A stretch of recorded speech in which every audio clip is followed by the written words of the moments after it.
Hi, my name is Stephen Paino, and today I'm going to be talking about something called Jonestown. First off, I'll start with a brief introduction about the subject. First, let me tell you how it actually ended.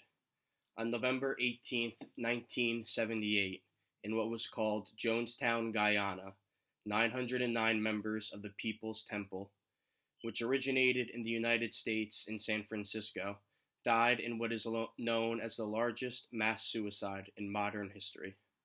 On this day, the leader of Jonestown, Jim Jones, died alongside 908 of his devoted followers. This leads me into my first source, which can be found on YouTube and Amazon Prime Video, is a documentary called Jonestown: The Life and Death of the People's Temple. With this being said, I will bring up some of my main points. Where do we draw the line? How far is too far? In his dying moments, Jim Jones said to his followers, and I quote, "Die with a degree of dignity. Lay down your life with dignity. Don't lay down with tears and agony. With tears and agony.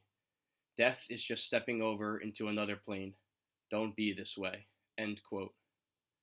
Did this man really have this much power to convince over 900 other people to die alongside him? This leads me to introduce another one of my main points: what separates cults from religions. And now that you have an idea of what I'll be talking about, I will introduce the rest of my sources. First is an article from the University of Wisconsin called "The Reverend Jim Jones and Religious, Political, and Racial Radicalism in People's Temple." This illustrates the radical ideology of Jim Jones and how he deems that his cult performed a revolutionary suicide. Next is an article from Campbellsville University called "What is Christian Leadership? 8 Principles." This is an article that displays the similar qualities in religious leaders to the similar qualities of cult leaders. Next is a piece by Tom Eastham called "Clerics Defend Religions as Different from Cults." This piece delves into the four different characteristics of these quote-unquote pseudo-religious cults. Lastly is a New York Times article called "Kool-Aid, Craziness, and Utopian Yearning."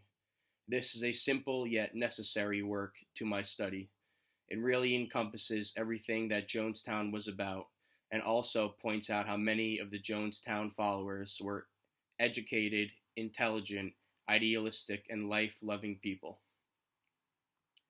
I'll start off my next segment by further discussing what separates churches and cults. Firstly, just out of human nature, we don't join communities where we envision ourselves getting hurt, or even worse, ending up dead. If churches are different and separate from cults, then exactly how do we distinguish them apart so that we can distinguish the good from evil? Let's look at the People's Temple a little more closely. What was it? A religious sect, a cult, or even something else entirely? It can be agreed upon that the People's Temple did start off as a religion and then did turn into a cult the second things moved to Africa. Although the community members did not envision themselves joining a cult, they viewed this group as a social movement, and this is what some experts call a pseudo-religious cult. And these type of groups normally pertain to 4 common characteristics, and they are as follows. 1. A very close allegiance to a person other than God, although sometimes worshipped like one. 2. An inordinate preoccupation with money, deceptive practices and recruitment, and the deprivation of freedom, specifically the ability to just get up and leave. With this being said, it is beginning to shape up like a pseudo-religious cult. Number 3 being the People's Temple members came to know Jim Jones as God. Jones collected a large amount of money and property from his followers. And lastly, number 4, the People's Temple falsely advertised itself as a Pentecostal church, and Jones prevented members from leaving the Jonestown commune in Guyana. One of the questions I have raised is how do we distinguish these cults and religions? Both churches and cults are types of communities looking to draw in new members, usually with a promise of a better way. Similarities lie through the lowest members all the way to the top members. A religious leader is modest, shows integrity, and motivates their members, shows love towards them, all while focusing on the self-development of the members. These are also all characteristics of the People's Temple leader, Jim Jones. The church also tells stories of miracles through the Bible, such as Jesus turning water into wine, healing the blind, and the feeding of 5,000 people. Jim Jones himself was also able to conduct such miracles. In a particular incident, Jim Jones was able to give an elderly disabled woman in a wheelchair the power to walk once again. One night in a church while preaching, Jones picked on a particular elderly woman in a wheelchair. Through the power of belief, this woman was able to slowly rise up, stand up out of the wheelchair, and begin to walk.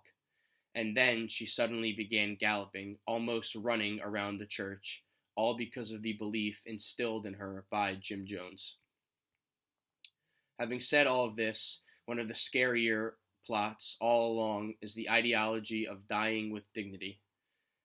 In the Jonestown documentary, it can be seen that Jim Jones is showing off a box of perishables to the camera. Inside the box, you can see things like rice, peas, and of course, the infamous Kool-Aid. This entices me to wonder, just how long was Jim Jones plotting all of this out? And the answer is very scary. In the early days of the People's Temple, while still in San Francisco, a very strange event occurred at the church one night. While preaching one evening, Jim Jones gave out Kool-Aid to his followers, almost as a test of loyalty. After it had been consumed, Jones told all the people that they had, in fact, just drank poison. The church began to quickly break into an uproar. To settle everyone, Jim Jones told them that it was not, in fact, poison. This is where everything seems to fall into place, and this is where Jim Jones's plan seems to be enacted, providing further proof that this process has been mapped out since day one. Now, as I begin to draw things to a close, I will point out one more thing. Jones believed that death was simply not a big deal, and that it was just crossing over another line. He heralded communal self-destruction as an act of revolutionary suicide, protesting the conditions of an inhumane world. With this research having been conducted, I cannot find any concrete evidence to separate religions and cults. The only true way to tell is by looking at the end result, and judging by this story's ending in Africa, it was in fact a cult. Thank you very much.